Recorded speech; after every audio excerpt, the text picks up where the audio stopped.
Hello guys, आज मैं explain करने वाला हूँ यंगेस्ट साइन ऑफ मैजिक का पार्ट फर्स्ट। इस पार्ट की शुरुआत होती है, हमें दिखाया जाता है कोई कह रहा होता है कि 3 दिन बीत चुके हैं पर अभी भी मुझे भरोसा नहीं हो रहा है कि ये चीज़ मेरे साथ हुई है, क्योंकि जो नोवेल मैं लिखा करता था मैं उसी में ही आ गया हूँ। हालांकि ये मेरे दुनिया में वेबटून्स में ही सिर्फ हुआ करता था, पर मुझे लगा नहीं था कि कभी मैं इसे खुद से भी एक्सपीरियंस कर पाऊँगा। फिर हमारे एमसी को दिखाया जाता है जो कि अपनी बॉडी को देख के कह रहा होता है कि अभी भी वो इस चीज़ से यूज टू नहीं हो पाया है। फिर हमें एक स्टेटस विंडो दिखाई जाती है जिसमें उसका नाम और टैलेंट लिखा रहता है। उसका नाम लार्सन होता है। वो इस कैरेक्टर के बारे में सोचते हुए कहता है कि ये उसकी लिखी हुई मांगा का एक सपोर्टिंग कैरेक्टर था जो कि अपने भाइयों के हाथों ही मारा जाएगा 9 साल के बाद। फिर वो बताते हुए कहते हैं जब वो पहले दिन इस बॉडी में उठा था तो वो चिल्लाने लगा था कि मुझे वर्क करना है, अभी कितना टाइम हो रहा है। इसे सुन के उसके पास में जो मेट खड़ी रहती है वो डर जाती और घुटनों पे आकर उससे माफ़ी मांगने लगती है। वो उसे देख के सोचता है कि ये कौन है, ये तो कोई कोरियन लगती भी नहीं और ना ही कोई वेस्टर्नर।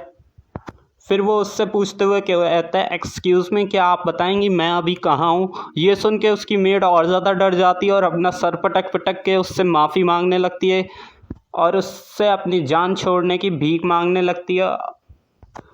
उसे सर पटकता हुआ देख हमारा एमसी कहता है क्या तुम ठीक हो, पर जिसके चलते मेड और भी ज़्यादा डर जाती है और वहीं पर ही बेहोश हो जाती है। ये देख के हमारा एमसी मन में सोचता है बस मैं खड़ा ही हुआ था और उसके चलते बस ये बेहोश हो गई। फिर वो कहता है बस यही पहले दिन हुआ था। फिर दूसरे दिन का वो बताता है कि वो अपनी करेक्टर इंफॉर्मेशन देख रहा रहता है जिसमें उसका नाम लार्सन मेटन था, ना कि चा संगमुन। और दूसरे दिन वो एक लड़के से मिलता है जो कि आकर कहता है कि सर आज मैं आप डेली लॉग लिखने आया हूँ। जिस लड़के का नाम हैम्पटन रहता है वो सोचता है डेली लॉग से क्या मतलब, और वो कहता है डेली लॉग। जो सुन के दूसरा लड़का जो आया होता है वो कहता है यस सर, मैं इसे जल्दी ख़त्म कर दूँगा। फिर लड़का जो काम कर रहा रहता है उसे के पास मेन कैरेक्टर खड़ा होकर देख रहा रहता है, तो वो फिर उसे याद आता है कि ये डेली लॉग होता क्या है। जो भी रेप्यूटेबल फैमिली होती हैं उन सब के सक्सेसर्स की सारी बातें एक डायरी में लिखी जाती हैं जो कि 14 साल की एज से ही शुरू हो जाता है। पर जो लड़का काम कर रहा रहता है वो हमारे एमसी को इतना पास देख के डर जाता है जिसके चलते वो अपनी कुर्सी से भी गिर जाता है। और उस लड़के को ऐसे गिरा हुआ देखकर और उसके रिएक्शन को देखकर हमारे एमसी का मन कर रहा रहता है कि वो उसे एक तेज़ की लात मारे, क्योंकि उसका पिछली बॉडी का कैरेक्टर कुछ ऐसा ही रहता है, लोगों को परेशान करने वाला। जब दूसरा दिन पास हो जाता है तो वो इस बॉडी की मेमोरीज को याद कर रहा रहता है। उसे याद आता है जब वो 4 साल का होता है तो उसने एक सर्वेंट को मारा रहता है टॉय स्टिक से, और हैम्पटन भी उन्हीं में से एक था। और जब वो 5 साल का होता है तो उसे पता चल जाता है कि उसकी मदर सिर्फ एक मेड थी, जिसके चलते वो उनसे काफ़ी ज़्यादा नफ़रत भी करता था। उसके फादर जो कि फैमिली के पैट्रियार्च हैं डेकेट्रा, वो उनसे डरता था, पर उसकी जो मदर थी वो जिनका नाम सोसो था, पर वो उनकी बिल्कुल भी रिस्पेक्ट नहीं करता था। इन सारी मेमोरीज को याद करते हुए वो काफ़ी ज़्यादा शर्मिंदा महसूस करता है खुद पे, और उसने ऐसी और ज़्यादा हरकतें कर भी रखी होती हैं। उनमें से जब वो एक बार 8.5 साल का था तब उसने एक लड़की जो कि 6 साल की थी जिसका कि नाम रोजलिन था और वो भी एक रेप्यूटेबल मार्शल आर्ट फैमिली में से आती थी, उसे भी मारा रहता था, जिसके चलते उसके फादर को उनके पैट्रियार्च से माफ़ी मांगनी पड़ी थी। और फिर इस चीज़ के चलते उसे एक काफ़ी ज़्यादा सुनसान इलाके में भेज दिया गया था। और कुछ दिन पहले तो उसने एक टेबल तोड़ दी थी क्योंकि बस उसे चॉकलेट्स नहीं मिली थी। उसके इस कैरेक्टर को चॉकलेट्स कुछ ज़्यादा ही पसंद है। वो बताता है जब वो चा संगमिन था तब उसने इस कैरेक्टर को डिज़ाइन करते हुए उसे थोड़ा ज़्यादा ही परेशानी पैदा करने वाला बनाया था, पर ये जो मेमोरीज थी वो उसने उन्हें नहीं बनाया था, ये अपने आप ही बन गई। तो ये कहा जा सकता है कि जो चा संगमिन है वो इस वर्ल्ड का ऑथर नहीं है। फिर हमें तीसरे दिन का सीन दिखाया जाता है जिसमें वो सोच रहा होता है कि अब तो मुझे पक्का हो चुका है कि मैंने इस बॉडी को पजेस कर लिया है, ये कोई सपना नहीं है बल्कि एक रियलिटी है। वो बताता है जब वो नोवेल लिख रहा था तो उसने इस वाले कैरेक्टर को मार्शल आर्ट का टैलेंट दिया था ताकि वो उसका कभी इस्तेमाल कर पाए, पर उसने सीधे उसकी मौत ही दिखाई थी, जिसके चलते उनके हिसाब रीडर लोगों के हिसाब से इस कैरेक्टर का कोई मतलब ही नहीं था और इसकी कोई वैल्यू ही नहीं थी, जिसके चलते ये 17 साल की एज में ही मर जाता है।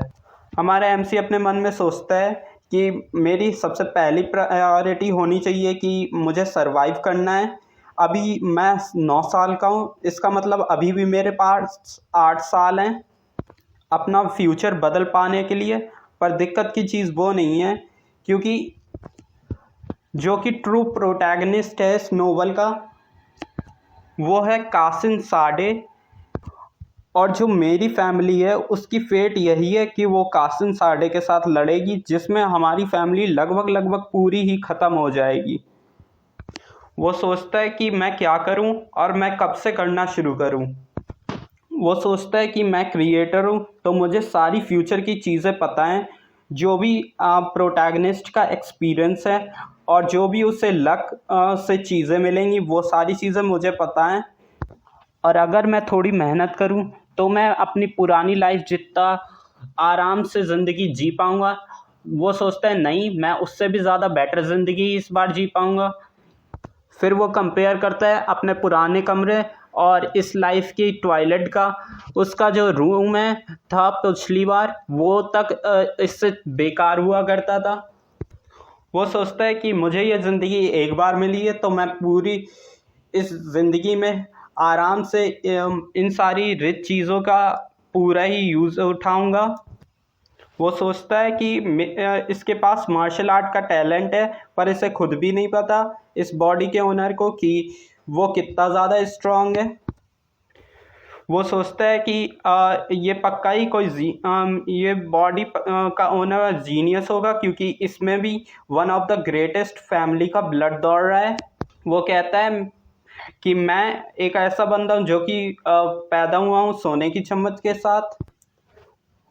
वो कहता है थोड़ा ऑप्टिमिस्टिक सोचते हैं, इस फैक्ट को हटा दें कि ये वाला कैरेक्टर एकदम ही कचड़ा है और चीज़ों को बिगाड़ता रहता है, पर और इसका ये मर भी जाएगा 17 साल की एज में, पर मैं इस वाली ज़िंदगी में पहले से वाली ज़िंदगी से ज़्यादा अच्छी लाइफ जी सकता हूँ, जैसा कि मैं कोरिया में जिया करता था। वो सोचता है कि अब मुझे इस चीज़ के बारे में कुछ करना होगा। अभी मेरे पास पूरे 8 साल हैं। फिर उसे कुछ याद आता है। वो याद करता है उन शब्दों को जो उससे सबसे पहली बार दिखे थे यहाँ पर आने पर, जो कि एक नोटिफिकेशन होती है कि तुम्हारी हेवनली आई एक्टिवेट हो चुकी है। वो इन लेटर्स को देख के शॉक हो जाता है, क्योंकि हेवनली आई एक स्किल रहती है जो कि इस वर्ल्ड के प्रोटैगनिस्ट को मिलनी रहती है, पर वो सोचता है कि ये स्किल मुझे क्यों मिल रही है। और इसी के साथ हमारा ये वाला पार्ट एंड हो जाता है।